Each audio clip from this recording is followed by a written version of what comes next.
son-in-law says, "Hey, I need to buy a new TV. You got to come over and hook it up." All right, give me 5 seconds to at least kick it off, and then we'll go crazy. I have large fingers. Jesus Christ. That'd be great. All right, good day, good evening, ladies and gentlemen. We are back on another Men of Mindset theme episode, different from the history of Live the Fuel. For those of you who've been following the show for a while, I aired 3 of these last year in 2024. The whole goal originally was just to get a bunch of dudes together and have higher level conversation. Well, now we're doing it again here in 2025. This is the first time where I've actually been able to open the barn doors and actually enjoy the weather, because every event was usually freezing, and this barn needed a lot of insulation work, which I'm still in the middle of. But that being said, 6 gentlemen are back. I'm being one of them. 5 guests. We'll go do a round table, catch you guys up. But as a history for the new listeners that are coming to the Live the Fuel show, we're here to fuel your health, your business, and your lifestyle. But after all these years of podcasting since 2016, mindset keeps bubbling up, keeps coming to the surface over and over again. So I'm not going to rebrand the show, but I just love honoring that, because a lot of people that are here today have actually been on the show. Actually, everybody except one. And now we're popping his cherry as well. So on that wonderful positive note of popping podcast cherries, I'm going to go roundtable here. To the right, his first visit to my property. Nick, go ahead and get your little intro out of the way, bro. All right. Well, Scott, thank you for having me here today. I've known Scott for 9 years now. I remember when Scott made his announcement at a podcast conference we were at, where you go, "I'm starting a podcast, everyone." And you did it, because there was a lot of people there that said they were going to do it. And every year, oh, when's that podcast coming? I'm really excited to be here too, because I was telling Brian, I'm at a point in my life right now, entrepreneur, working. I'm a professional house painter, used to be a corporate executive, and I don't think I make enough time to connect with enough men in my life. And my comfort zone in my career was working with women. It's so funny how comfortable I am with women. Not that I'm uncomfortable with men, but I really don't do enough to do that, because I look at me as, my friends live an hour away, 40 minutes away, which is funny. I drove. Or in this case, 2 hours. Yeah, 2 hours away. But when you invited me, I said, I think without hesitation, I need to do that. And it's not so much I'm swept up in a feminine world and I need to have more masculinity in my life. It's just, as life goes on, you start making excuses.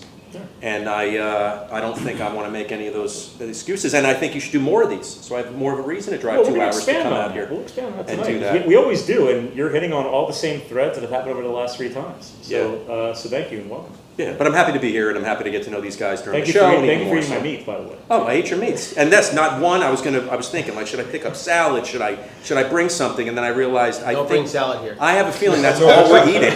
That's all we're eating is red meat. And yes. Yeah, sorry. It's just I like to exude. You did great, man. You did great. I think it was amazing.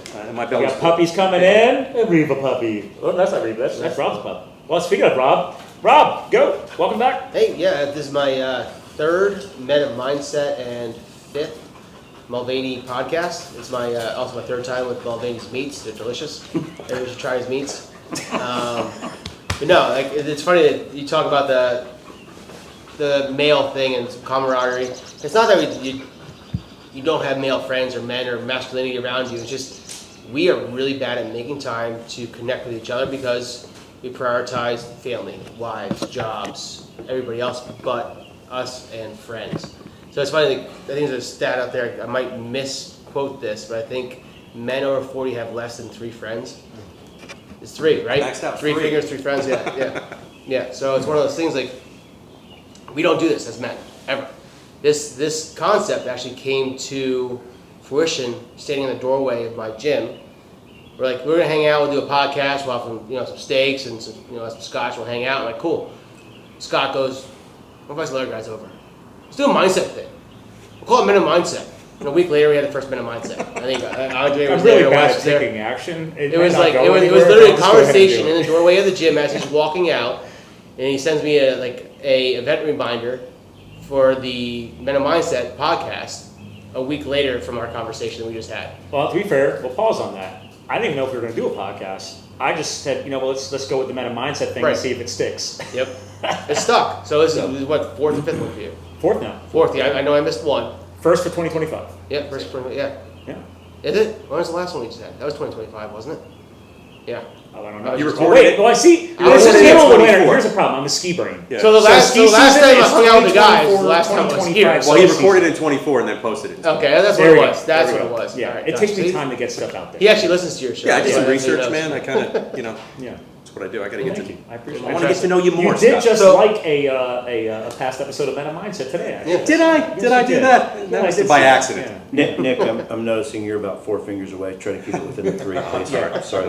Yeah. Three fingers. No, three but, fingers. uh, people. And make it sound Thanks for like having me again. It's Microphone. always a pleasure and an honor being here.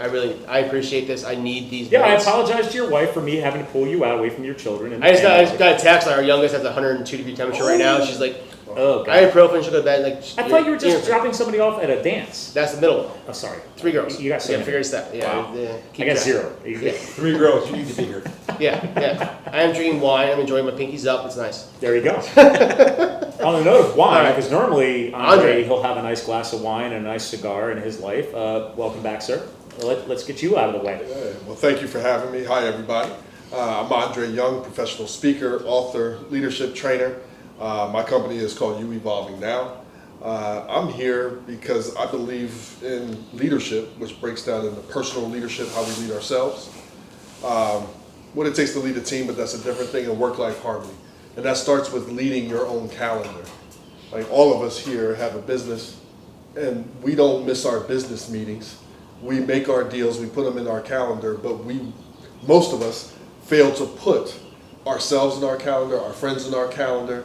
So I'm big on leading my calendar, so that's why I'm here. Anytime that I can be invited to something that I don't have to lead, I love leading it, but if I don't have to lead it, I'm there. I like to be a part of something every now and then and not leading everything. So it's an honor to be here. Appreciate it. Welcome back, sir. And yes, that's one of the reasons why you made it to the very first one, I believe. You only missed one so far. I think you missed the last one because you're gone traveling and educating companies as you usually do. So helping leaders lead better. So we'll get into more of that too. Brian, sir, welcome back. What's up, all? Brian Strasser Home Improvements. I'm a Sagittarius. I enjoy long walks in the park, and I like dogs more than humans. Outside of that, I am extremely happy to be here. I'm a big fan of the Jim Rohn quote, "You are the sum of the 5 people you spend the most time with." One thing that I find with myself, I find more time spent with people who are not goal-oriented, not trying to do something with themselves and the people around them, and I strive to surround myself more with people like you guys that are on the other end of that are doing things for not only themselves and the family, but for everybody else around them. So, like everybody talking about spending more time with the guys, I've been told by my wife I don't have any friends, so I hope you watch this podcast because there's at least 5 people fucking faking it right now. So, you know, outside of that, So lonely. glad to be here. Thanks for having me, Welcome Scott. back, sir. Always glad to have you. Great Strasser Home Improvements. On the construction note, we have another fresh blood, another cherry popped to this property, and cherry popped to the podcasting world. Dave, sir, catch us up. How's everyone? David Intini.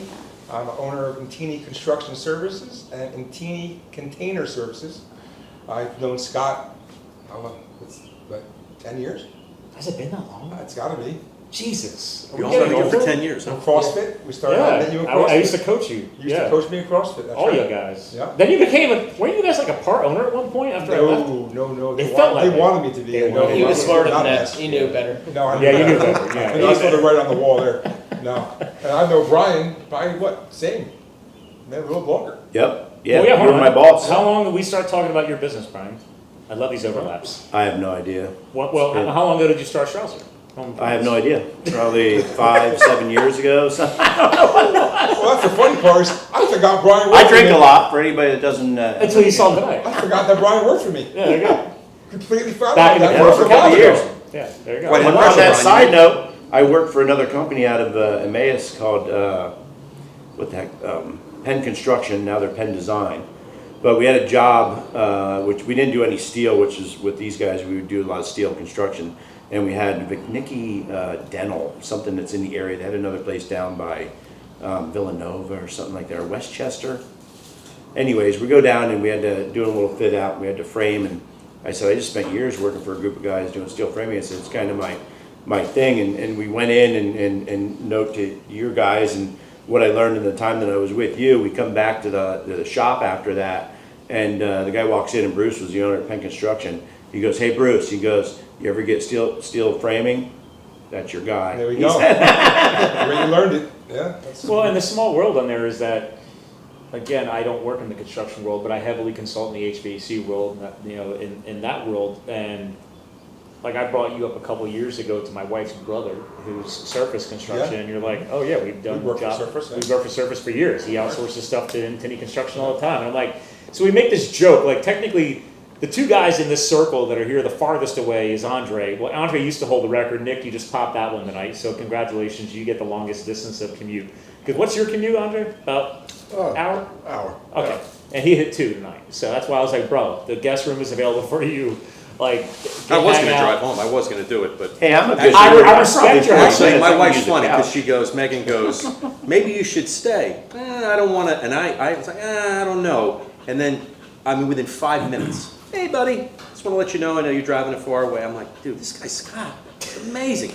And not only The did he give me a random text hits on room, point? I got red therapy and some other kind of crazy spa stuff in there Yeah, that I use can my do. therapy room. I have a red light Which is therapy so device weird. in That's your there. hunting room, but yet, it's. The room serves many purposes. All right. Well, Yeah. I'm going to get my red light therapy later before I go to There bed. you go. Don't You'll, sit you'll on the probably have swing a there. damn Avoid towel in the the sweat. bathroom in the morning. It's a lot going. What's this door do? What's this button You do? literally. I hope it's warm. Scott, from what I heard, he also offers sponge baths at the end of the Okay, evening. hold on So a second. this This may is get not- some more Robin, exciting it's a than you water thought. fountain. Don't be offering services more than I can see. What is You know, this? is Far more than 3 25 fingers, I'm cents gonna tell for you that what? much. Whoa. And that bed shakes? How does So that that mindset started off at The a very hunting- good note already.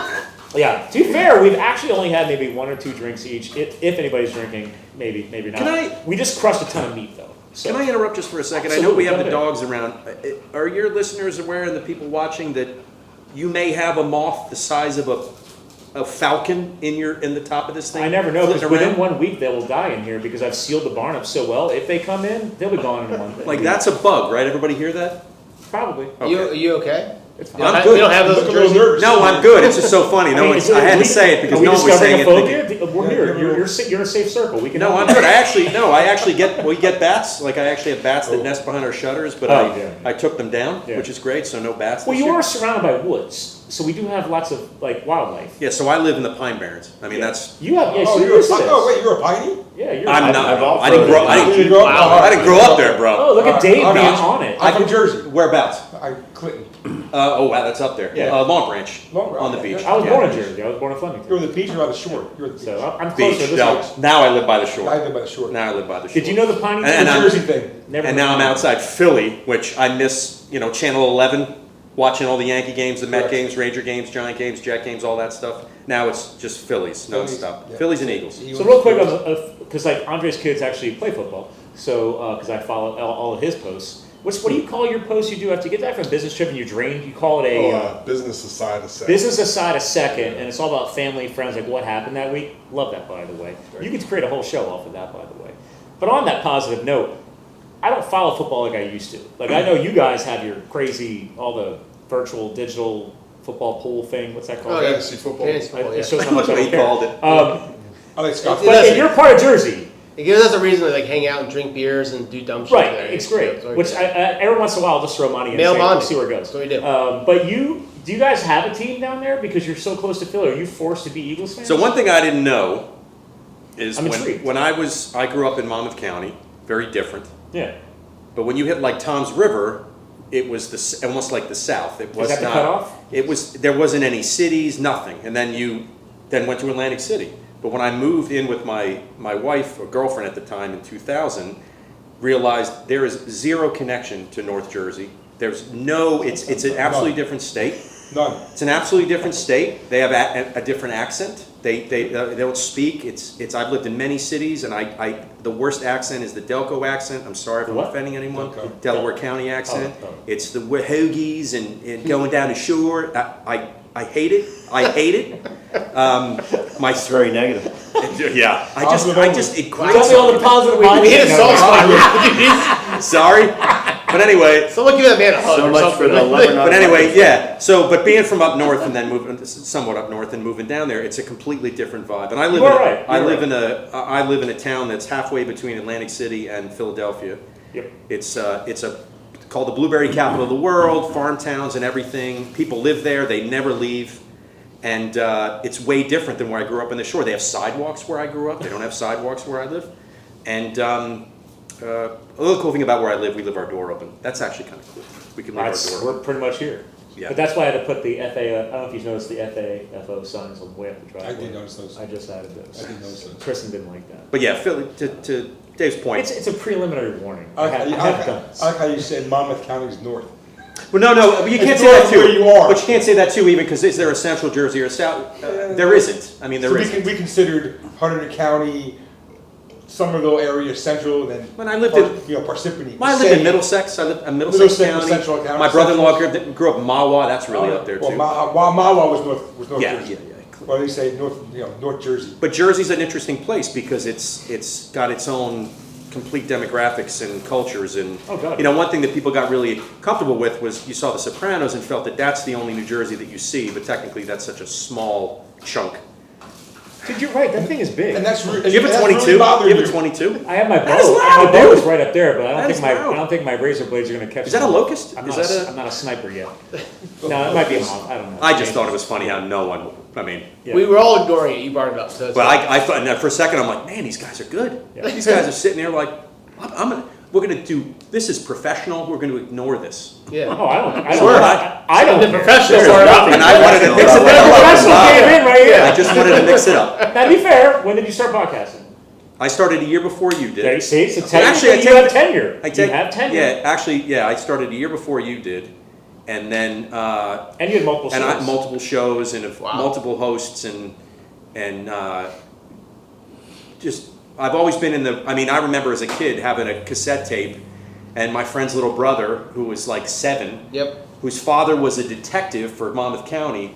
His father would get a call. He was a forensic photographer. So if there was a crime, he would have to go there and either videotape the scene or take photographs. So let's just say when he came home from work during sleepovers, he wasn't quite cool. No, that sounds pretty. So he tragic. dropped F-bombs all the time, so my friend's little brother picked it up so we could record my friend's little brother. I remember re-recording Schwarzenegger films. We did Predator once. It was Oh, so yeah. funny. Getting my friend's little 7-year-old brother to drop the F-bomb on a tape. It was the greatest thing ever. I would take old VHS tapes, put 2 VCRs together, re-edit Return of the Jedi. I would do all that stuff.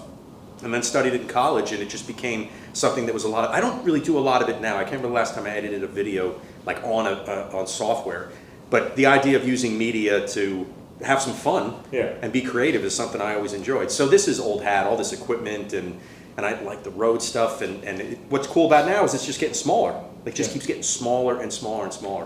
Yeah, I had to catch myself from geeking out. It's like me with my buy chainsaws. Like it's like Yeah, dude. It's like, Yeah. dude, like there's something newer, there's something better. No, everything's fine. You already have like a couple grand worth of shit. Like don't go buy anything else. Like yes, there's a new fuel injected chainsaw, but that wedding saw already runs a 76 cc's. Do I really need to go any higher? But then Brian Yes, goes and you do. buys the $500 fuel injected steel, motherfucker. Mine's bigger. And I'm Hey. like, what the hell? Note to self, some of the wives might be chiming in with this. We don't need to talk about what Brian does, okay? we might want to keep that a little bit more quiet, so maybe I could have a life that I could enjoy. Well, listen, the chances of your wife actually listening to this show is like few and far between. It's like my wife. I'll Like, pay everybody $100 listen, if it my wife happens. listens to this show. Absolutely not. I think you're safe. But Brian did say he does go in the garage by himself. But that being and runs the said, chainsaw for a couple Really? You minutes do? and puts it away. So she So- knows it's So a she- $500. She has to If hear you it. ever That's run actually it, wouldn't you be would so run much it. You don't Start think a your long wife driveway. hears a much louder chainsaw than the one My we wife donated does not to you know from North decibels. Carolina? She does not know. She's She doesn't understand Italian. decibels? Everything's full tilt. Okay, that's Everything's true. loud. That's true. Brian, She's louder than both Italian. chainsaws. right? You go to holidays. I remember I spent Easter at my mother's cousin's house, the Italian side of the family, and it's absolutely the etiquette that you talk over everybody. Oh my god! I went Oh, to his it's birthday out of party. control. It really is out. I think it was calm when I was there. I must have left too soon. I probably, if I would have waited like another 45 minutes to an hour, I think the alcohol would have kicked in.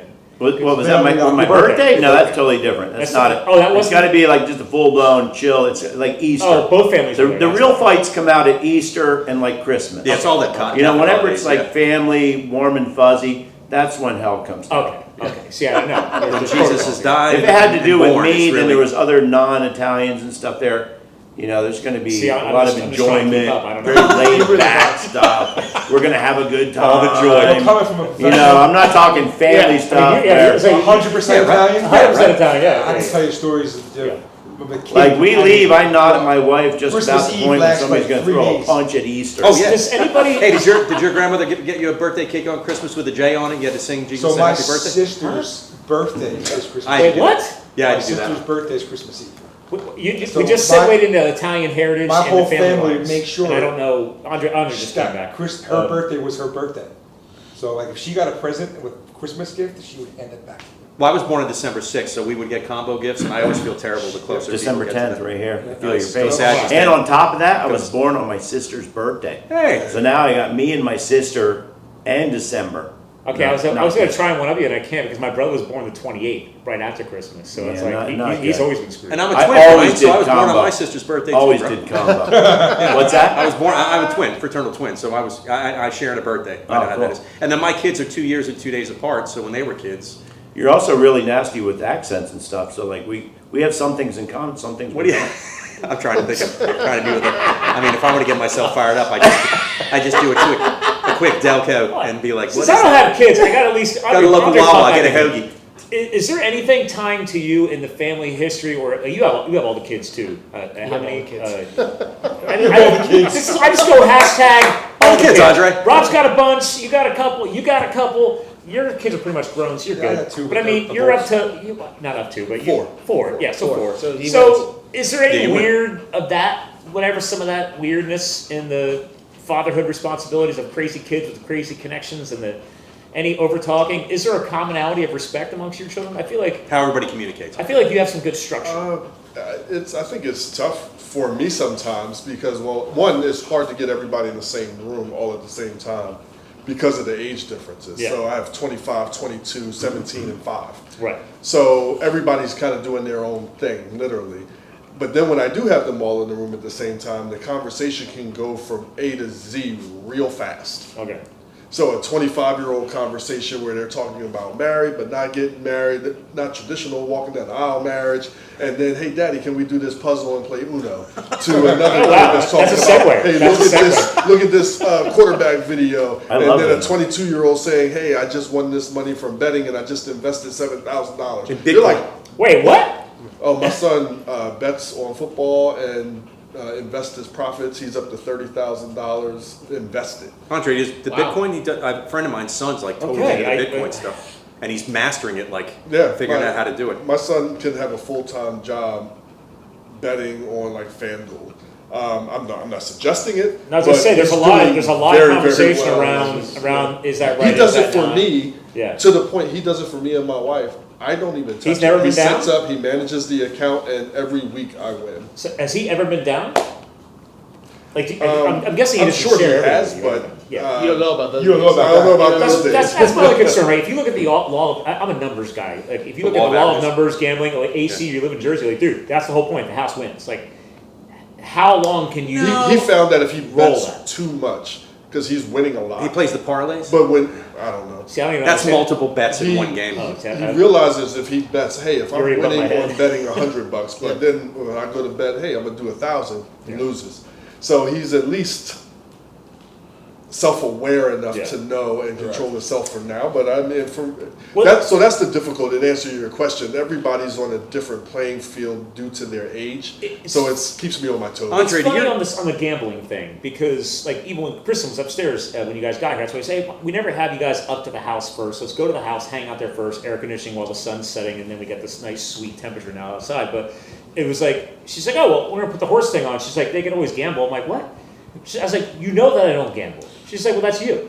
She's like, they're guests. They can do what they want. And I was like, okay. I was like, great. If they get hooked and they want to do what they... I was like, I don't even offer, like, hey, guys, welcome to Men of Mindset. Do you want to go gamble on some horse shit? Like, I don't... it doesn't click in my head. So I guess because... And this is we've talked about this on the show before. Maybe it's because I came from so little and I know how fast you can lose. I just don't even want to touch it. Like, I could walk into the local casino here and I don't even like going there. I go there for conferences and concerts, and that's it. Scott, I think a lot of it has to do with playing the odds. You know, your son has figured. I mean, my son has the same $25 in FanDuel, and he still's got money in there. He has fun doing it. Yeah. I mean, it's tough because Andre, he had a point where all his friends were doing it, and all the dads were like, "Here's a little bit extra." You know what I mean? I think props to your son for figuring that out. But I think it's all odds. Like I grew up 2 miles away. My first real job was a management job. Was at a racetrack, working for Airmark. You know. Oh yeah, Working the simulcasting. So I ran a sports bar and I ran that. And yeah, I have a friend of mine who every time this time of the year, right? We have Preakness, which was. Still pays attention to the ponies and always knows how to play it. I mean, the odds, if you know how to read a program and know the elements and know the jockeys and know that, which is so great. There's so much into it, rather than just pulling a lever on a slot or Hit me. Yeah, the slots look yeah, so that depressing. too. But if you know your odds, I mean, even roulette, I mean, you can win big if you really know how to. I think it But I really think comes it's- down to like personality traits. You know, the one thing, so there was a local guy in this area that when I grew up, 20 years ago, hardcore mountain biking and hitting all the trails and races, there was this young man who out of nowhere had the pretty girlfriend. All of a sudden, man, he's got this beautiful pimped out 4Runner. Where is he getting these bikes from? Bike after bike and all this stuff. He was into this online gambling thing, and he was literally making hundreds of thousands in a year, like doing great. And we're like, man, this kid's got it dialed in. Like, good luck. I hope you don't. I'm in Scott's thing. I don't gamble at all. Doesn't make sense to me, et cetera, et cetera. But no judgment. I'm always very intrigued by it. this kid ended up losing everything, and I don't know exactly Well, how just as a he risk did it. of getting all the but money, getting it all, you lose it. Yeah, like my thing to you and your son and whatever is, this kid had it all, and everybody's like, this dude's the bomb. Like, this guy's really doing well. He no longer has his wife. He's a complete and total wreck because he lost everything that he had because he got so into it. It depends on your personality and your addictive traits it to could be get an addiction. into that. I mean, Andre, Where what's you really bet great- it all. Well, that's where it is. You can lose it That's all. kind of- Andre, it sounds like your son's taking the house's money and then investing it, which is genius. Well, he has a full-time job. Oh, okay, That he okay. does. Yeah. And please, by the way, Andre, with all this talking, we're not Is it implying play anything. money? Right, it's kind of like a play It's thing. his it's future not- money. My son, ever since he was 5, I remember a conversation happened and it was something about money. And I'm a big why guy. Like, I'm like, well, why is something important for you? I love that. I'm a big one. And he looked at me at 5 years old and said, security. I'm like, how does he even know what that meant? And what that At is 5? And crazy. so he's always been that way with money. My 17-year-old I worry about with money, especially with football and college football, possible NIL deals. Like, Yeah. he views money differently. But my Cool. other son, he just always wanted to be secure. And so, but I do say, like, I have a side of my family that has addiction issues. Right. So I'm like, well, you have to be able to watch yourself, and you create a trusting enough environment where your kids can come to you about anything. So, Yeah. hopefully, that's important. hopefully he never does, Yeah. but he knows he can. He knows he can. I'm with Scott and Brian. I don't gamble at all. Yeah. But you but can we walk all- into a casino and I'm gamble. like, I don't even see the pleasure of walking up to a machine. It's Well, weird. I figure it this way. Yeah. We all own businesses. We I was just gamble gonna say. every single I day. was gonna say. Can you gamble? My favorite saying. Actually, here you go. So What's your biggest gamble? So he's currently helping my number one client, Jen. He's his company, even though he's commercial. Apparently, he gets bored. And that's how Kristen found out about the move, by the way. Okay. So anyway, he talks too much. Okay. He talked to Jen. Oh, you're. I didn't say about what. Kristen knows about the gym stuff, and she tried asking me about it the other night, and I'm like, what are you talking about? I was like, go talk to Rob. You go to his gym. You're friends with him. And she goes, well, you should have all the dirt. You're friends with Rob. And I'm like, I don't even pay to go there. You do. Like, I show up like once a month, like, because I have my own gym. Anyway, she was trying to dig up dirt on what was happening with the future of the fitness facility. And I'm like, go to the horse's mouth if you have a question. Anyway, I was like, how do you even know? Yeah, you She's got like, it. well, Aaron knows, and I know. And I'm like, okay, listen, Jen knows. this is a girl thing. I'm too So I busy said running a something to business. Anyway, Yeah. Did I? so, You said something to Jen. Jen told the rest of the girls. so long story short, All right. Jen is my, Apologize. so Jen is my number one It's client. okay. And- It's okay. Thank you, sir. Now that you're an Steps from entrepreneur, Rob. Nick, you'll get this. She's my number one contract. because- I called her out yesterday. I'm like, Kristen, we told you. Right. And stop bothering your husband. Okay, I got enough shit to worry about. But anyway, going into 2025, here's an example. The gamble, right? The entrepreneurship. I'm automatically down 30K this year gross. And she's like, well, how do you know that for sure? I'm like, because my number one contract is helping Jennifer run her sales representation firm in the HVAC industry. I train her people and all that. I'm 100% commission. Every business deal, every CEIO I secure for her and her factories that she represents from Delaware to Maine and all the way to Ohio, I get my cut, right? Well, one of the factories got bought by another factory, and that factory already has another representation firm. So she lost 100K going into this year, and 30,000 of that is mine. So I already knew rolling into this year, I'm 30 down. Now, granted, I blew that company up. We quadrupled their sales over 10 years, and I'm a big part of that. I knew that product line inside and out. I trained everybody on it. So I was very proud of that product line. They were upset that they had to let her company go, ergo lose me. I still get tech support phone calls to this day. I'm like, dude, I don't get paid anymore. Bye bye. Call the main customer service. Yeah, but they couldn't answer the phone. I'm like, well, they don't pay me anymore to answer the phone, so have a nice day. But my point is, that was a gamble. But I told her a year ago, I was like, Jen, they're gonna drop you, ergo us. So we need to start looking for other companies. That's my consultation back to her. I'm like, yo, we can't sit on your laurels. I know she's got 8 to 10 companies that she represents, which was too much, she thought. And I say, that is a big part of your nut. I know because I've grown that nut, and part of that nut is my nut. So I was like, start these conferences, start conversating with other companies, because this will get pulled. We're going to lose a lot of money. I say we. And I was like, I'm just telling you, if you want to keep me happy on the contract and keep yourself happy, you got to find a couple new companies. So, but that's the gamble. See, I played that gamble, and that's a big fucking nut. I knew going into this year I'm down 30K. So that's why, like, I don't have time for casinos. But if somebody can figure out FanDuel and then take your profits and then reinvest them elsewhere while still doing that, dude, I give respect, because that just looks exhausting to me. So if he could figure that out while still rocking a full-time career and everything else, bro. I think we're all I think with the gambling piece, I think the choice is, do we take the risk and realize any type of gamble that we'll figure it out?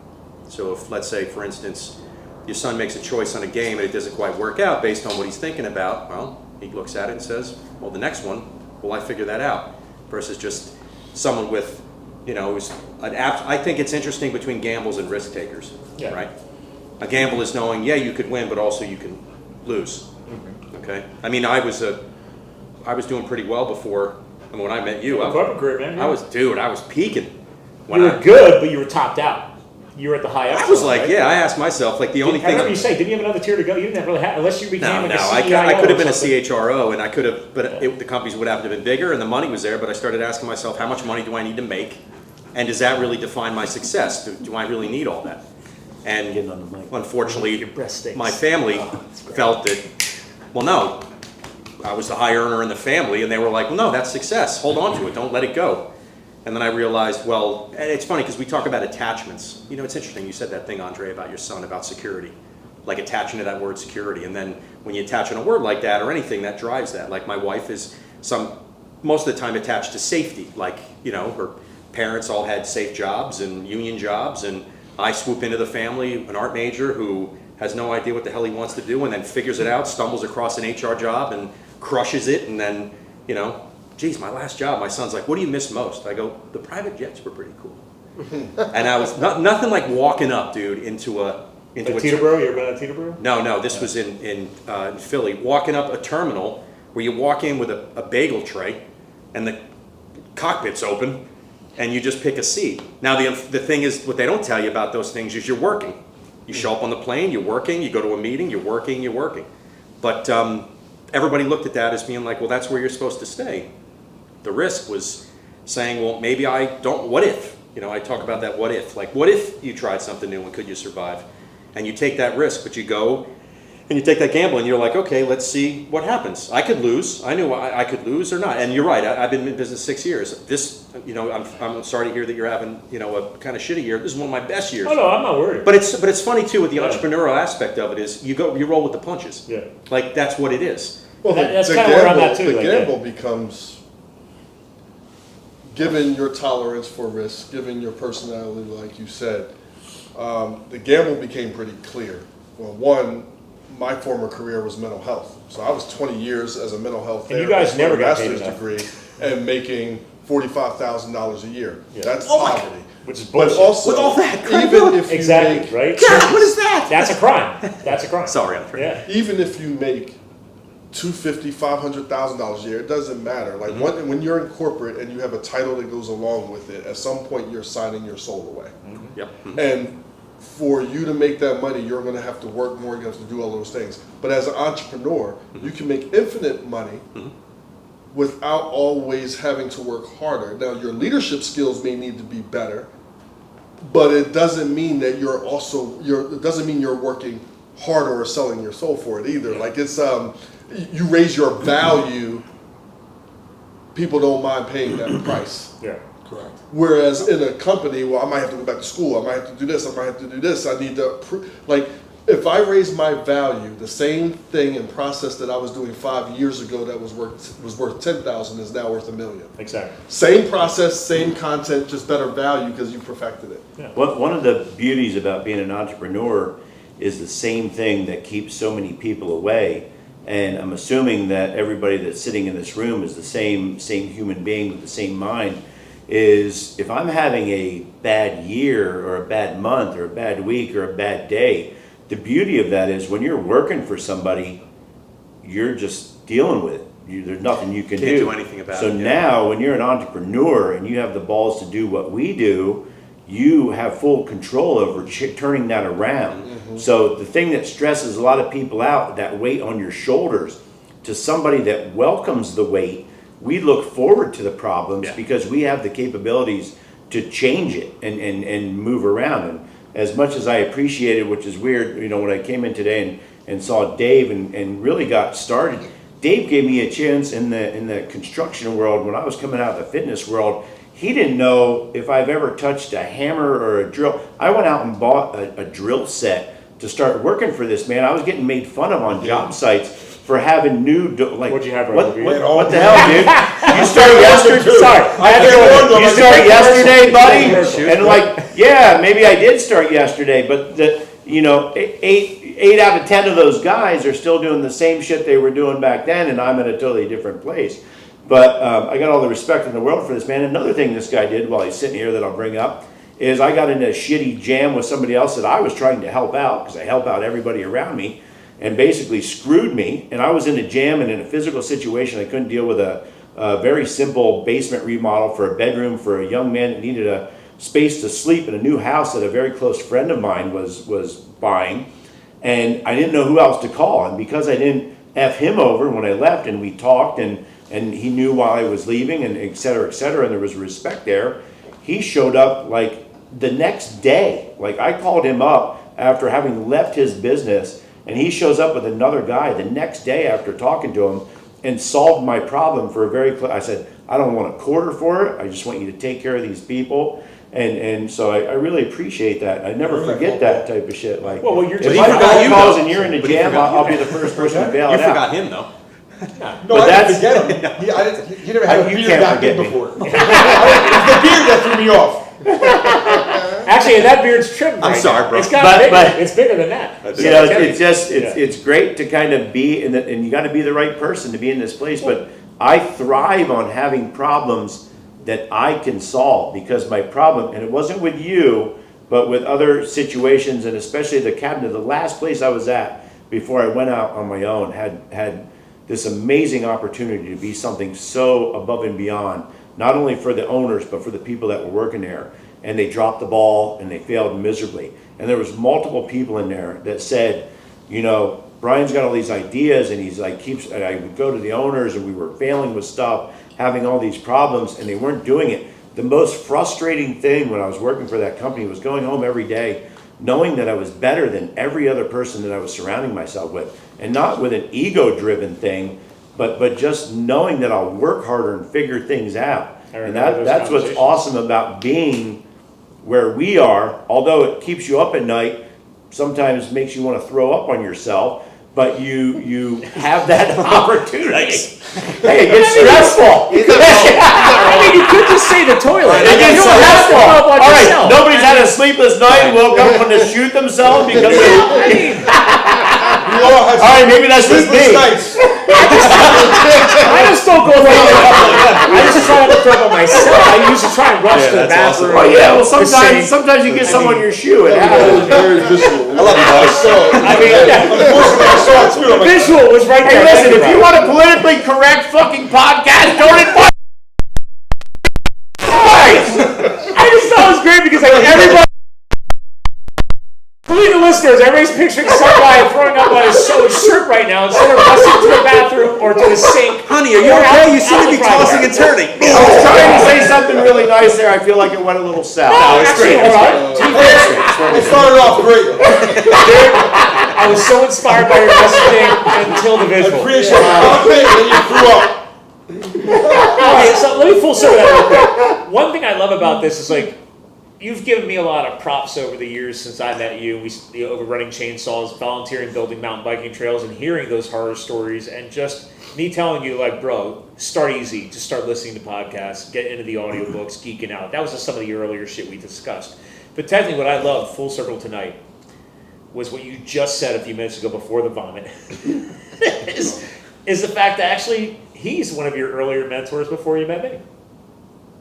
So he, technically, what you just shared was some of his own insight was passed on to you. And ironically, sitting here looking like a hippopotamus on, crack, I was actually his trainer.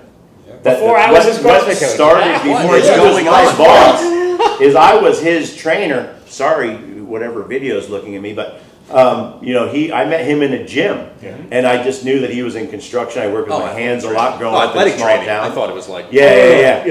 Personal trainer. Yep. So he was. I met him. He's like, I own a construction company or whatever. And then next thing you know, we're running around lifting, throwing punches, this, that, whatever. And when all that had kind of gone south, and that's a whole nother story. But that's when how I ended up. I'm like, I didn't know what to do, where I was going to go, and I always went back to the trades. And ironically, now having been here and all the shitty things that might have kind of put me to where I'm at, everybody that's known me, even my mom said, she's like, you're so bullheaded, Brian, that even you wanted to go into carpentry when you were a kid in school and you didn't go, and you wanted to do photography, you wanted to be a trainer, and all along, like, look at where you are now doing the carpentry and the construction and I'm now do stuff at the VOTEC school. I'm on the committee to help with their curriculum for the young kids getting into the blue collar stuff. So I'm a huge blue collar advocate, paying it forward and stuff like that. And she's like, you wouldn't even listen to yourself. But luckily, through all of these weird connections and people and shitty situations, there's some really shitty situations that put me in front of him, asking him for help. He was asking me for help, and now I'm the one that put myself in a shitstorm of mess. But it ended up leading to one of the best things that could ever happen to me. Well, I think that's awesome. We met and we did that. I mean, But Dave, deep down, ever since I met you, I knew you were different in the gym, and I'm like, all right, he has a different conversation. You have a different way of approaching things, and I noticed that about you too, Brian. So now that I've established that connection, I get it, because this is some of what Andre I see in your videos and how you speak to companies and how you like. I'm sure you can relate to this, right? It's not a matter of are you in a CEIO W-2 world or are you in the quote-unquote blue-collar world, because I do love pushing the awareness that famous people like Mike Rowe, the Dirty Jobs guy, right? Now his podcast is as big as Joe Rogan. I love his inspiration too, because he's been trying to reawaken people like, guys, you don't need the college pedigree to do the white-collar income. You could be successful people like yourselves, but even more people, and where Andre influences companies is, I don't care if you're a 2-person company, a 50-person company, or a 5,000-person company, reminding the people of how you're instilling that messaging and that education and that mindset onto others, whether they work for you or not, or they're associated through another company or not, or in Rob's world, right, of being having head coaches inspiring his athletes, vice versa. And Nick, even as a solopreneur, you're still inspiring homeowners, and they're not going to look at contractors that follow your work ethic like Brian does. But Andre, back to you, man. I just see this all full circle into your world because I watch your content because I know a lot of companies you meet with, you can't always share the public stuff. Some of it might be from behind the scenes, but that same messaging, I see it resounding. It doesn't matter if you're W-2 or 1099, right? It's that, what is the message you're passing on to others? And that's part of that leadership element. This is a leadership level conversation. So I just want to make sure I can tie that back to you quick, because I follow your content and I see it. Can I ask Andre a question? Yeah. Andre, Really? you and I are quite familiar with how leadership works for a corporation. Former corporate. Yeah. What do you think the biggest leadership qualities that people take away from that environment that make an entrepreneur successful? Because you use that as an example of 9 to 5 being very, very different. Corporate life, which I agree, very, very different. How the bureaucracies and the game and a lot of egos and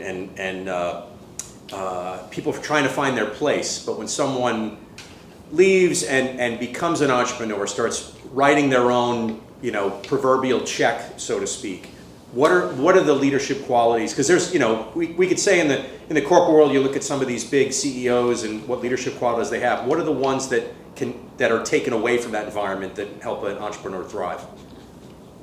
I think it's different. It's a great question. A lot of things apply, but at first they apply to you, because as a leader within an organization and you're leading people in the team, you're leading them, you're delegating, you're doing all of that. When you first start your business, there's no one to delegate it to, it's you.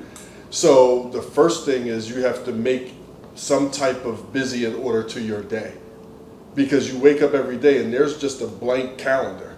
So you don't know what to do. You don't know where to start. Therefore, a lot of people don't start because they haven't given themselves something to do in their day. So when I first started, one of the things, if I was to go to a 9 to 5, I know when I get to work, there's about 10 things that I need to do to successfully lead my day, and whether that's meetings, whether that's this, whether that's meeting with this person, whatever it is. Coming up with some standard things that you're going to do on a daily starting your business. So I know when I wake up every morning, there's 4 standard things regardless that have to be done. So giving yourself at least those things and putting them in your calendar and getting that busy work done, that time management of making every minute count, especially when you're first starting out.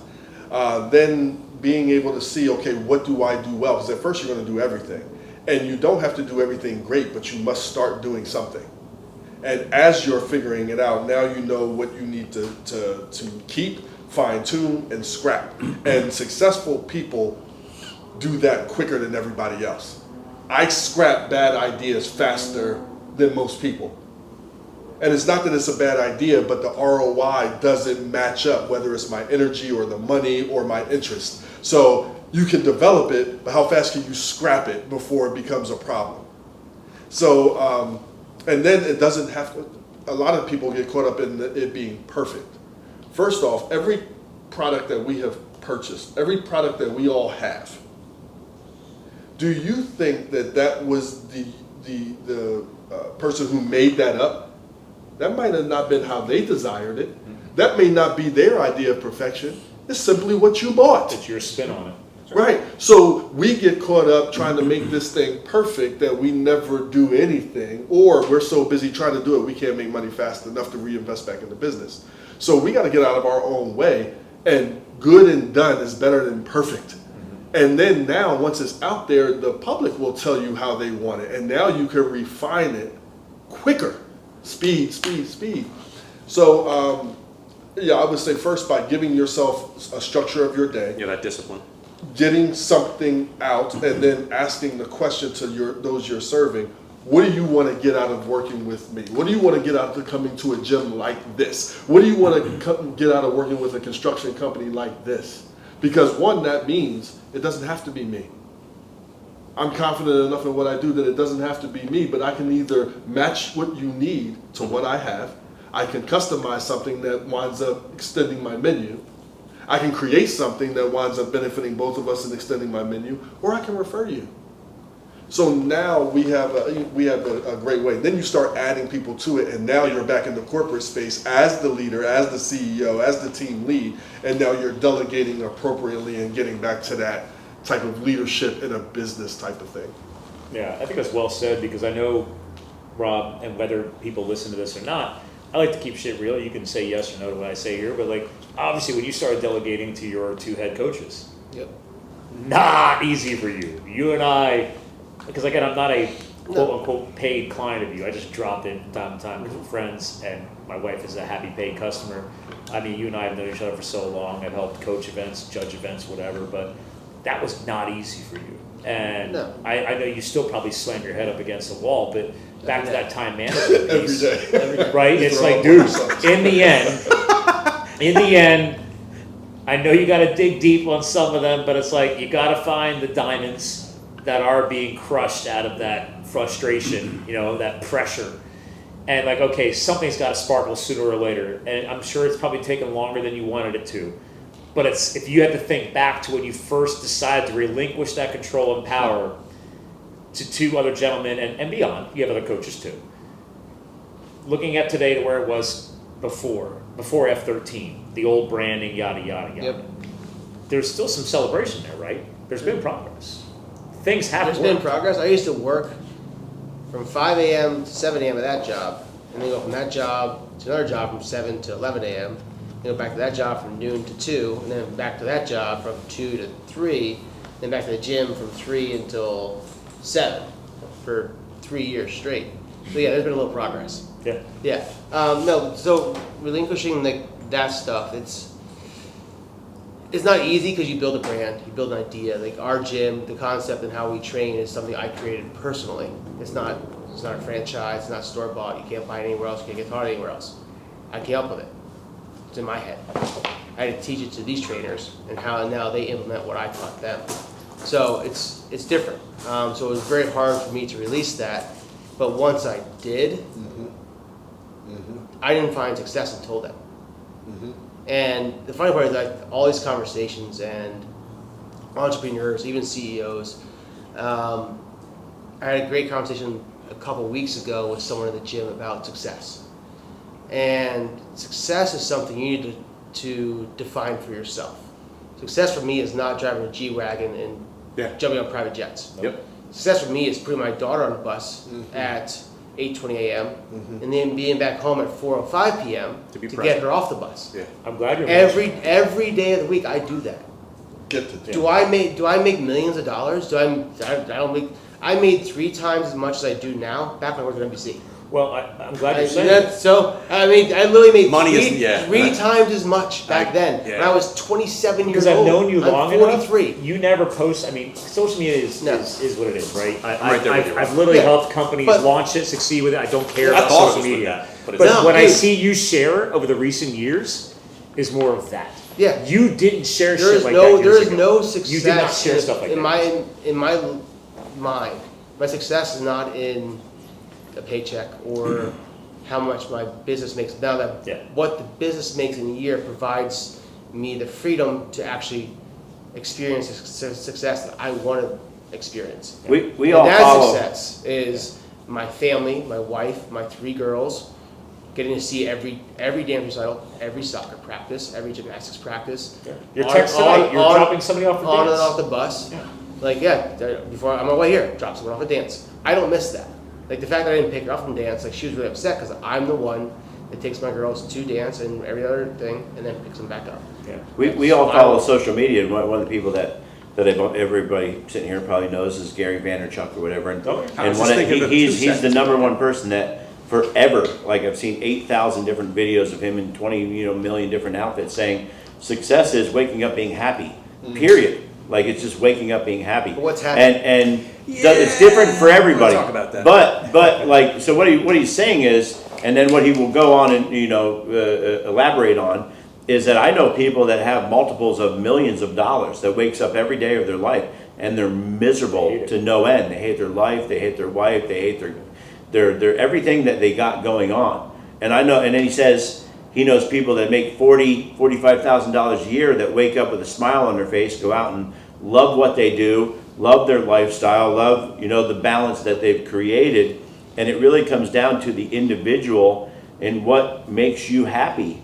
And I'm a firm believer that stuff's very true. I'm 100% family guy before anything else that I am. Don't give a shit about my business or this, that, whatever. Like, I drop my daughter at school every day at 8:05. People ask me, there's on occasion we'll get early deliveries or something and something's got to happen. But on the days that I don't drop my daughter off at school, I feel off. I'm working all day. Something's not right, because I didn't drop my kid off at school. And that type of stuff, I haven't missed. She's like, hey, Dad, she goes to a Catholic school. Hey, Dad, I'm Friday I'm talking in the service or whatever. I'll see you. I'll be there. What time does it start? I haven't missed anything with my daughter. And that, to me, I don't give a shit who calls me up or what they're going to offer me to say, like, hey, I need to get this done Friday. Can you skip that thing and I'm going to float you, whatever. Nope, it's not going to happen. Yeah. And it won't. Like, you say that, but, like, it won't. And to me, like, the freedom, and that's we talked before about I'm a huge follower of Rob Bailey and Dalen Bailey and Flag Nor Fail. And his big thing that he literally strives for and what he goes after, and this is a multi-millionaire that's built a business from like a $400 print press and shirts he was making in a shitty garage not too far from here. He works for freedom, and that's what I teach the kids that I work with. And this week we finished a job I thought for sure we were going to be well into Friday, and this thing was finished to a T. Everything looked great, and we were done. Like, we didn't work an 8-hour day and finish this deck in 4 days. And I said to the kid, I said, you know what? If to be honest, I'm gonna be like everybody else. I got a little shitty job I got to do Friday. Maybe I'll tag you along and let you watch me work. I don't really need you. Or, you know what? You worked hard this week. I'm going to pay you for it. How about you take the day off and enjoy the things that I work for, which is freedom. I said, I created this week. This week was for this deck. This deck got done on Thursday. You did an amazing job. You busted your ass. I'm going to pay you for Friday. Take your girlfriend out to dinner on that. Now, and stay home for the day. Awesome. That's mentorship, right? Can I add something in regards to happiness? It's funny because when I changed careers, I thought in my former career I felt I was unhappy, right? And I said this to somebody like after I left that corporate 65, 70-hour week, that as my daughter turned 18, I started learning, I don't know, my family started talking about all these things I missed. Like, I would say, suddenly she turns 18, you start reliving everything she's ever done. And my wife said to me, you missed that, you weren't working. And I said that to a confidant of mine, and I kind of self-judged and was like, oh, a terrible dad. And she said, but you're not, because you did that so some of these things can happen. So before you're providing, before you're quick about it, but the thing you said about waking up every day unhappy, I had this boss, my first vice president of HR I worked for, his name was Bob Chesson. Is Bob Chesson, I believe he's still alive, right? Bob, I worked for him for a year, so busy I never saw him, but for my annual performance review, he was there. And on his desk, I just asked him, for the limited exposure I had with him, ironically, he was leaving the company on the Friday, and then my new boss was starting. The company was in flux. It was a retail company during the recession. It was crazy. And he had one of those Brazilian steakhouse coasters on his desk. One side is red, one side is green, red, yeah. I'll never forget this. I've told people this a million times. And I said, what advice would you give me? And it's interesting because, Andre, I just said to him, like, what advice? I would be so specific now, but I'm like, what advice? Give me advice. So he goes, this is what you need to do in order to find happiness in your life, some joy, some peace. He said, if this is a good day and this is a bad day, right? And he flipped it, he flipped it, he flipped it. And he goes, if this side, the good day, pops up more than this side, life is good. Because life is suffering. And finding happiness on those bits of time, those moments when there's no suffering, is when's happiness. I'm as happiest as I've ever been painting. It doesn't mean that now that I reflect on my former life, I wish I was unhappy, like I was unhappy every day. There were great days. There were times, years in my career where I was like, holy shit, nothing could be better than this. But I realized that if I could start every day realizing the chance of me being happy is more prevalent now than being unhappy, it's a good day. Yeah. I mean, there's days... I look at... I start asking myself a question every morning. I used to wake up and say, let's be great today. and have some fun doing it. And no point in being Strong great if statement. you're not having I fun. like it. No point in a lot of people having fun not being great. Okay, I changed that though, only over the last year, and I started asking myself every morning, what am I going to do to make today great? As a husband, as a father, for myself, Yeah. It's important. and I started asking myself, and every single day I have an answer. Go figure. So, who the heck gets to be happy all the time? So I don't like that word. Everybody likes being happy, but legitimately, who gets to be happy all the time? That would be weird. Yeah. Like there's Someone there's self-medicated all but the there's value, but they're not happy. They're not. I know It's that's falsified. But they That's pay right. even doing that, Andre. Seeing They're people that I oblivious to know that reality. drink themselves to oblivion on the weekend. But there's value. blurred vision. There's value in other feelings. Yeah. Yeah. If you were happy all the time, it would take away the value that being angry provides. Or unhappy, or sullen, or Or melancholy. being sad, there's value in it. So find the value in the other feelings. Know what it takes to make you happy and put it in your calendar. Do you know what it takes to make the people around you happy for a moment? Because that's doable. What are you going to do to be great today in the various roles that you play? It usually doesn't take much. And it usually has nothing to do with money. So That's the funny part. it almost is, it never really has is. anything to do I was with to say, money. everything you guys are saying right now, treat no one's myself, ever mentioned I want money a Whopper. here, I might want to right? treat myself to. Look, I don't even know what. Well, a if you Whopper attach is. yourself to it, Yeah. you attach yourself to the money piece, which is not, doesn't, it's interesting when there's nothing there, Yeah. how suddenly people are the happiest when they have money, which, by the way, I know we talked about, like, Money's important. I'm being sorry. entrepreneur- Money is very Money's important, but the important. experiences that matter most tend to not cost as much as you anything. think. But the idea of even having Right. money is Yeah, to think, yes. when you attach yourself Smallest to that. things. I would even give anyone, if Yeah. someone, by the way, I know we talked about corporate, and I used to say this too, like, again, I found happiness there. I know people that made a shit ton of money Yeah. doing that, and yes, they sacrificed their families for it.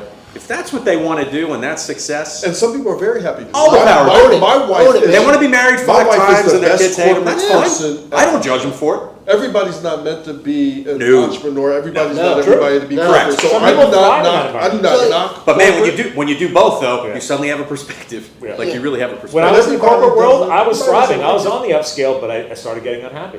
And that's when I left to go do the firefighting.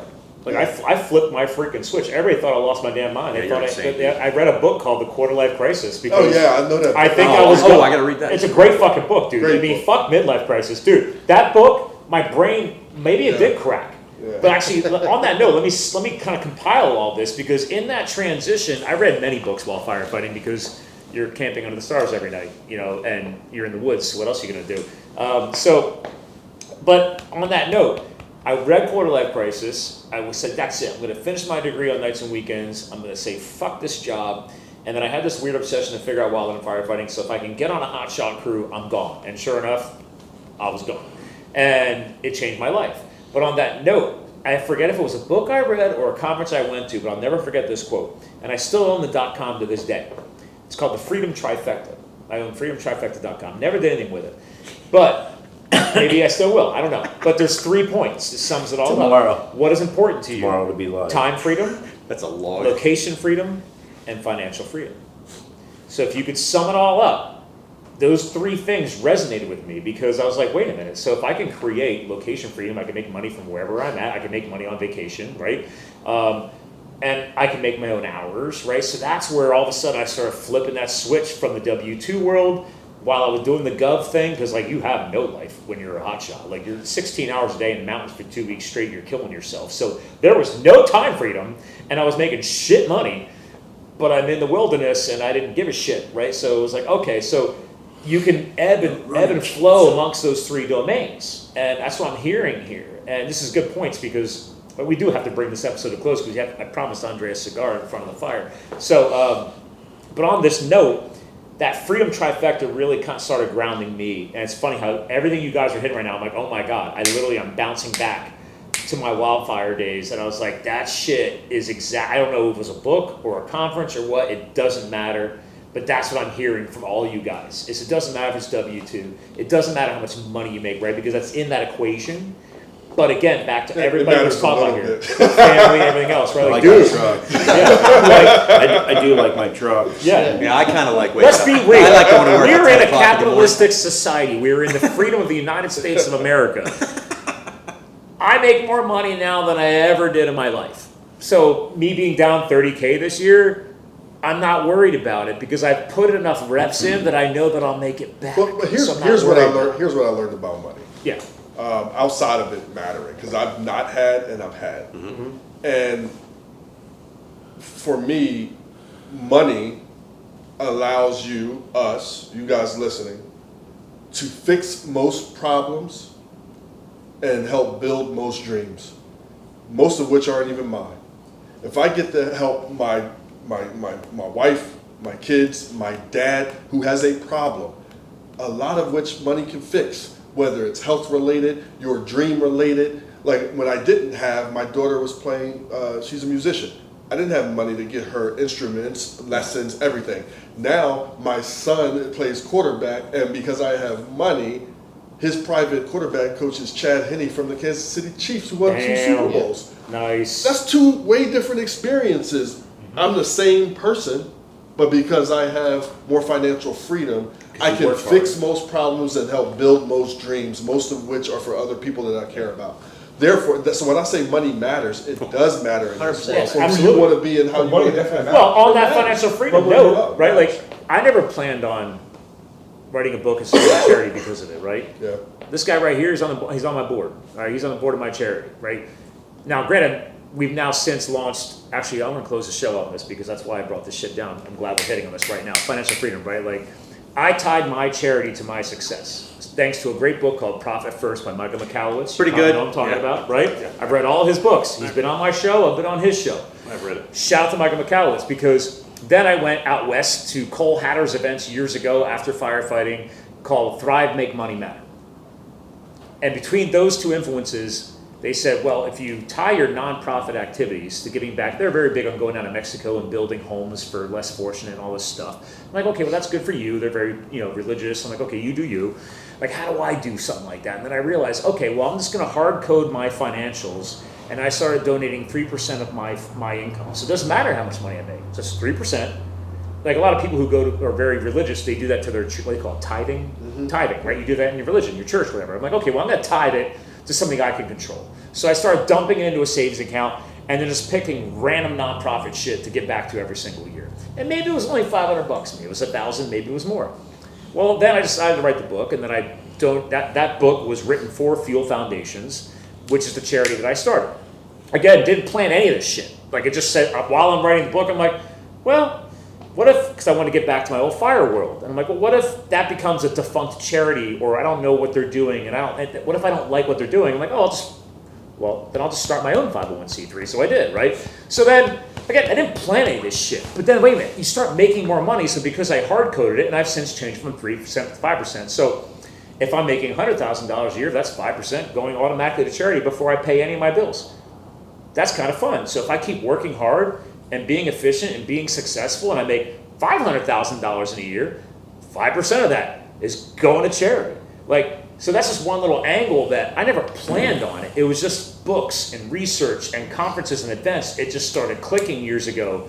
And then it's like, yeah, I now love making more money because I know I can do more with it. Yes. You can give back to your kids. We can give back to churches or whatever your thing is. You create experiences for yourself. It's Right. just so many things that Yeah. you can. You don't want to work a 40-hour week? Dude, I know, Justin Shank.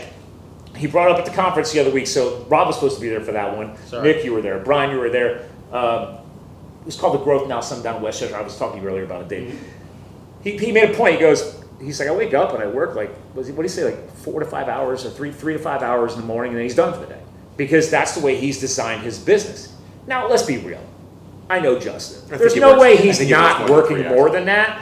But that's Sitting his, at a desk might be. that's That's his his official dedicated desk time, yeah. I You're bet that guy still works all the time. guys like us. It Your never wheels turns are off. still fucking cranking. Never You're turns gonna off. take a random call. Yeah, I mean- like, I've answered like 4 work texts. yeah, like last week. And me, I'm like, I gotta get that estimate out. Yeah, last week he and I did a quick Zoom call Yeah.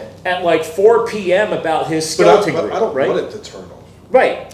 Like, No, I it doesn't feel like work to me, man. It's like something I can actually do. It's like, how cool is that? I can do that. Andre, I'll never retire. Even if it doesn't go And anywhere. we- I got it. At your bar I'll slow many, down. we talked about that, right? I won't retire. But it scares people. It's because you no longer. Why? Because I'm hearing from Why? all you guys. Why would I Maybe retire? you two. It's not a certain thing. I think certain. I know you, I know you. My wife, I know you. so we're starting the business, so we all had different conversations there for a minute. Yeah, that was pretty Yeah. funny. I never did that before on the podcast. It's All right, fine. man. Yeah. But yeah, so we were talking, my wife is risk adverse. Hey. Oh, that's my wife. Yeah. I know Not- she's definitely not watching No, this. so Listening to she's this. she's a Chris is pharmacist. very. It's okay, Chris. She's a You're pharmacist. like-minded. She specializes in clinical trials for oncology. Hey, cool. That's the medical brain. My wife's a horse doctor, right? She, It's the medical brain. She manages our finances My for wife's a us. teacher. She manages our schedules. Like she is so organized and on point and so risk averse. Or the change throws her off. Oh, Like very familiar. it's not on the schedule. Like Wait, your investment Airbnb that must have really freaked her out. Or was that her idea? no, that was her idea. That was her Well, idea? it's a joint idea. But still. Yeah, That's okay. all- actually- She manages it. So Ah, there we go. I just fix things when they break. She manages the Airbnb and all communications because she is organized and sends emails when need to be sent and posts things when need to be posted. I mean, she has a schedule. And it's funny, like you said, like why don't people? Like, we're excited about answering a text or do that. Not for her. I don't know why. It's just a different personality trait that can do the unscheduled and react and handle without getting stressed or upset. That's different. Like that's something I realized with live TV. I never freaked out 3 seconds before we went on air and a sponsor sign blew over or something happened or an athlete got hurt. You learn like I never freaked out. Like you just react. Well, you also realize what's the point. It's like cool. All right, I'm gonna go over here. Yeah. We're gonna fix this. We're gonna keep going on. The camera's fine. We'll go to commercial. I got Resilience. 2.5 minutes to fix this problem. We're good. We're okay. Well, someone said that earlier about problem solving. I love the fact that throughout it. But some people are like, oh my god, the sign blew over. Well, what do we do? The world's ending. I'm like, we're okay. We're gonna get some zip ties. We're gonna fix some shit, and we're gonna go back to the. You say zip ties? Yeah. I love you, I brother. had someone say, "What's Rob? Duct tape or zip ties? I'm in. Let's go. Repetition breeds confidence. But it's one of those things like. Do something over and over again. Yeah, you we had realize it's not we really did that intros. I'll never forget this. We did intros for a show we were in Oregon, and we introed these athletes. And the guys are working for me. This is a live show, tens of thousands of spectators in the stands, and certain music goes like think WWE for wrestling fans, like a certain song you hear, and all of a sudden Stone Cold comes walking out. Sweet. So this is a Monster Truck show. Certain song Yeah, that plays. show's awesome. Yeah. Certain song plays. Gravedigger comes out. That's awesome, yeah. Certain song plays. Maximum Destruction comes out. Awesome. I played intros going on. Max D's supposed to come out. Gravedigger comes flying out. What are we gonna do? I'm like, you change the song. We're good. Change No the one song. cares. Yeah. No No one one knows. Cool. Then you change the song. Another truck comes out, and it's fine. My boss was there in the show, like in the stands, watching and critiquing me that time. He's like, you handled that well. I'm like, it's not hard. For you. Just fix it. Yeah, to Andre's point, Like, yes, calm down. it gets really hard. Yeah, that's the thing too. Of we So it's sometimes get so into a different habit of, personalities can handle that entrepreneurial stress. but we get and proficient at react. something and then feel Yeah. almost impulsive to project that on someone to say, Yeah. well, I got to figure. That didn't bother me. That didn't affect. I'm cool. I'm rolling with the punches. Why is it affecting you? Yeah. And that's one of the things I had to really work in my marriage of really understanding that I might find things not that big a deal, but it doesn't mean it might not be that big a deal to this person and this person and this person. Yeah, it's like it's that I'll figure it out mentality. I'll figure this out. Well, that's It's fine. too. I'll It's a figure this great- out. We got great it. book. I don't know, Andre. Anybody ever read it? Called "Everything's Figure Outable." I Yeah. can't remember the author. Fantastic. Great book. Can't think of the That's author, a but I know great what you're title. talking about. Fantastic. Book. Yeah. Great. You author. said something good. You said you were corporate. Nick was corporate. You were corporate. Yeah. I was corporate. Well, I farm was kids not are corporate. corporate. Corporate. Well, not for nothing. We're all Yeah. Gen Xers here. I mean, But that's there what we was- were taught, man. Yeah. But you're saying you're corporate going to entrepreneur. He's only been on That's farm. all I've ever been. That's awesome. I worked for one person my whole life, my dad. Yeah. And I moved on. I went on. I kept going. I started my own thing. But And I that- needed that's, it. see, but that's the family I But came but from. again, I needed it, that's Dave. the- I needed He's, the structure. he's I the needed quietest, it. most laid back guy here. He's all just chilling. yeah. I needed But it. here's I one needed thing. it. But like you said, I- my father was my mentor. Like, he taught me everything. Now, see, my family, we all have weird families, right? But Maybe there's, there's things I would not follow from my father, but I came from an entrepreneurial family. So it's funny how full circle now I'm entrepreneurial, Now, granted, there's things that he did I would not have done the same way, but in the end, I wanted to get it far away from that. I saw the struggles, the financial shit, and I thought, well, the corporate way is the way, right? Because that was what we were being told as Gen Xers growing up. Like, oh, I got to find a way to pay for college and all this crap. Or find it. Everything I know Go to college and get a today, job. every client that I've helped is stuff that I've learned in my free time, that I've put those reps in on nights and weekends and studying marketing and sales. Dude, my college pedigree has nothing to do with that. The only thing I honor from that is the psychology, because that's a science. So I tell people, if you want to go to college nowadays, I'm very Mike Rowe on this. You want to learn what Rob's wife knows, what my wife knows, more high-level corporate shit like Andre's wife knows. Engineers.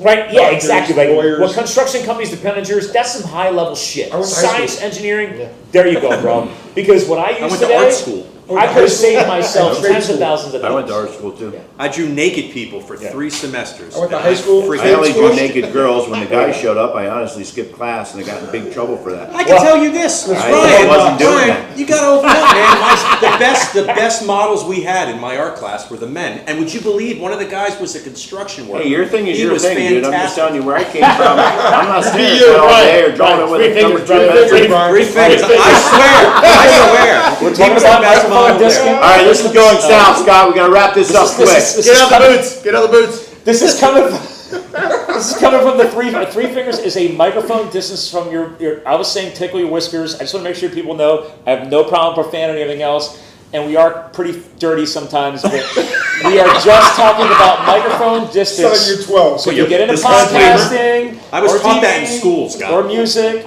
Nick helped us learn that the 3-finger Scott, technique I is was distance. taught about it in school. Well, we all learn that nowadays school is not turning kids in the right direction very often. No, So it's not.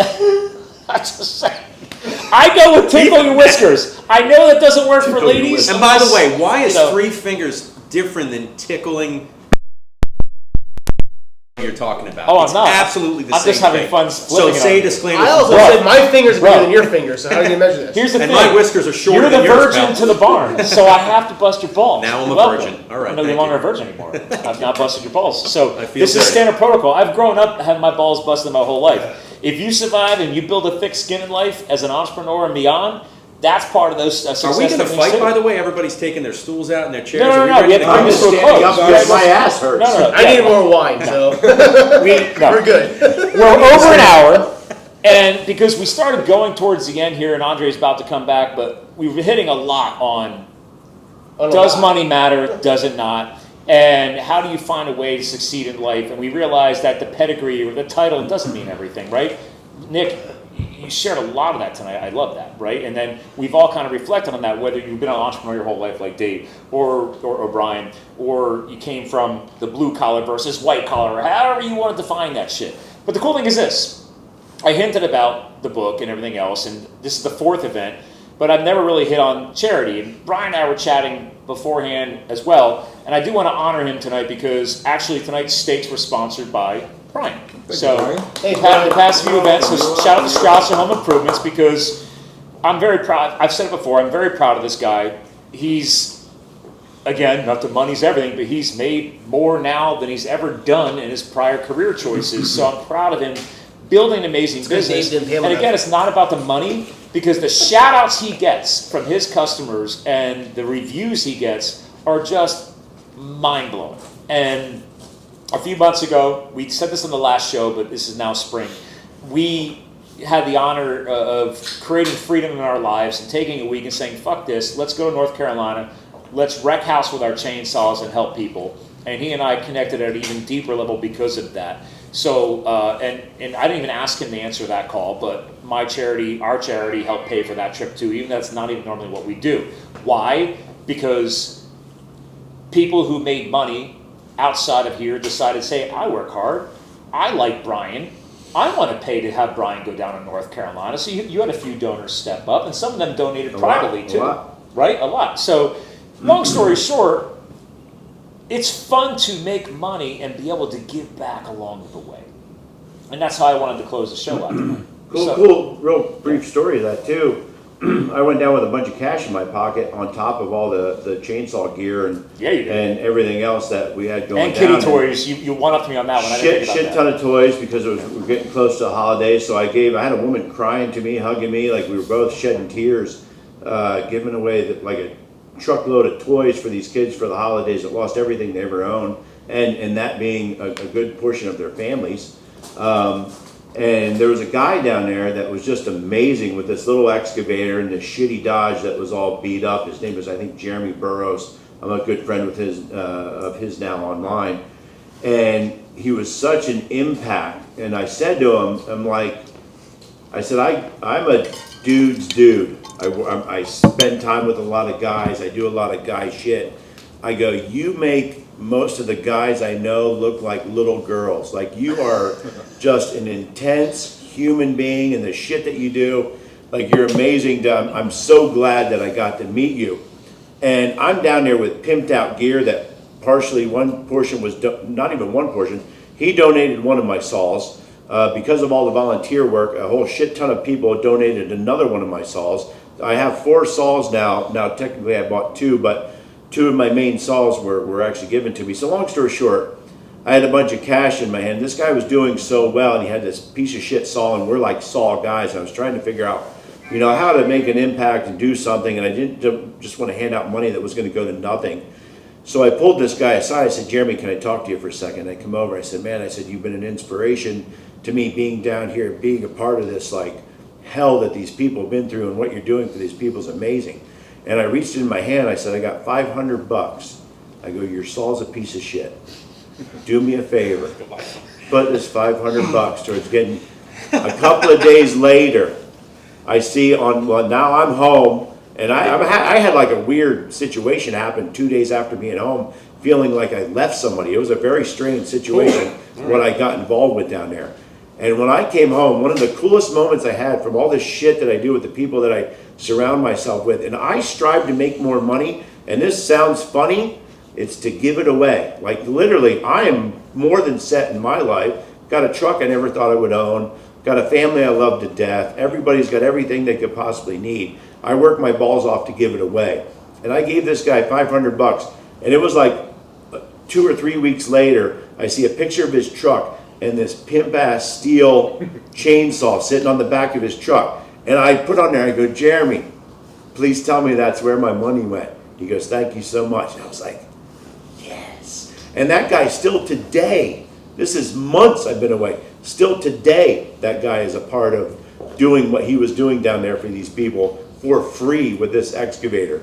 So I was so pumped to have, he did something for me. We raised all this money, and to be able to pay it forward, it was the coolest freaking thing I've ever. Wasn't that a movie, Pay It Forward? I Yes. love that. Yeah. That was a great messaging. I mean, That's not my all movies have great messaging, but I just flashed back on that. It was like Brewster's Million. That's my life. Yeah, that's a great message, right? And I was love great. that because that day, because you created your own connections, but I found that HVAC company that had their own compound set up. I was there too.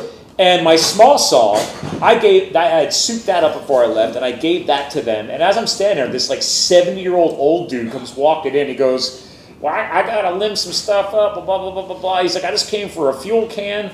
He's like, I got an old saw. He's like, it'll stay running. And as I'm standing there, I was about to hand the saw to the guy overseeing the donation center. And then I heard that, and I looked at him, and he gave me the nod. And I'm like, here you go. And I just handed the saw right to this old guy, and I gave him one of my fuel cans. Here, the fuel's already mixed. Here's all the spare parts. Like, I gave him everything. He just looked at me, and he goes, I was like, you're welcome. Have a nice day. And I just turned around and walked away, and he just stood there like jaw hit the ground. And it was awesome. I was like, because it wasn't about that. It was like, just fucking give him back, man. It feels so good. And to see that you got it like your gut feeling too. It went to the right guy. Yeah. I handed $500. The guy could have went to the bar. Yeah. Had a blast and pissed it all away. Well, and it went into a saw that he went, continued to do the stuff. Because I am so proud of you. There's names in this helmet. This is my rookie helmet of Wildland Firefighting. So for the video feed, I'm going to cut a piece of this video out and share it to the Fuel Foundations feed, because I've been giving away, Fuel Foundations, I decided back in September to create more of a theme as a former Wildland Firefighter. So the boots sitting on this box right here are my original Wildland Firefighting boots that I had to pay $200 to fully rebuild after 2 years of service. So these rubber heels, right? So this tread can be rebuilt. The leather can be rebuilt. But these boots back in 2009 when I bought them Wait, Scott, were are those $450. Are those screws in the? Yes. That's crazy. Yes. It's okay. They don't hit your skin. It's fine. Now, granted, most of the people we've been donating to, there's a new company called JK Wait, Boots. not my boots. Whose boots? Yeah, you're your own boot company. You didn't know? No. Dude, you better start getting a paycheck, bro. Because anyway, these boots are $450. Fast forward to 2025, boots at this level for Wildland Firefighting today are $600 to $800. It's crazy. So I was lucky enough to come out of that corporate hell making a lot of money. I could afford the best boots in the freaking industry. That was top of the line. There's kids coming out of high school, college, yada, yada, yada. They can't afford these boots. There's kids wearing boots like this, solid leather cowhide, no insulation. Yeah, these aren't built for comfort. Yeah, you will get fucked. Yeah, these are, you better man up. You're going to put those boots on. Oh my God! Put some inserts in That's there. like violating. Yeah, they're going to violate your feet. So, that being said, 3 fingers. as of today, we've already paid for 12 pairs of boots. So I need you to pick another firefighter's name out of the helmet who have passed our credentials. sweet. So just dig through the old helmet. Again, we just randomly pick people, dude. So hold on, let me. Later. It looks like Arnoldo. Are you getting older? Arnoldo Moreno. Am I saying that right? Arnoldo Moreno. Arnoldo Moreno. So this is from. Well, hold on. Crew Phoenix 63. Actually, this is an Academy kid. So I wasn't going to give out the Academy. I was trying to focus on live fire service people who are red card certified.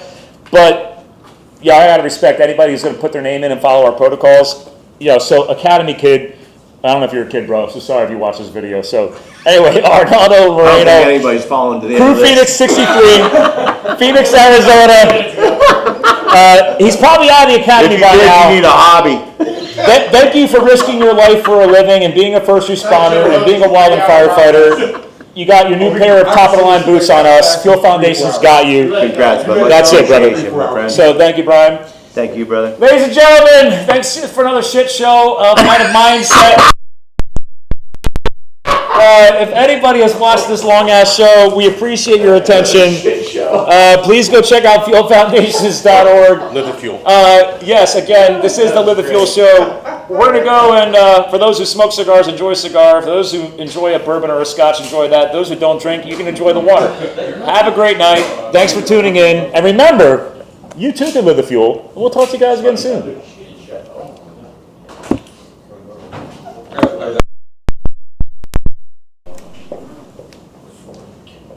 Oh, fuck yeah.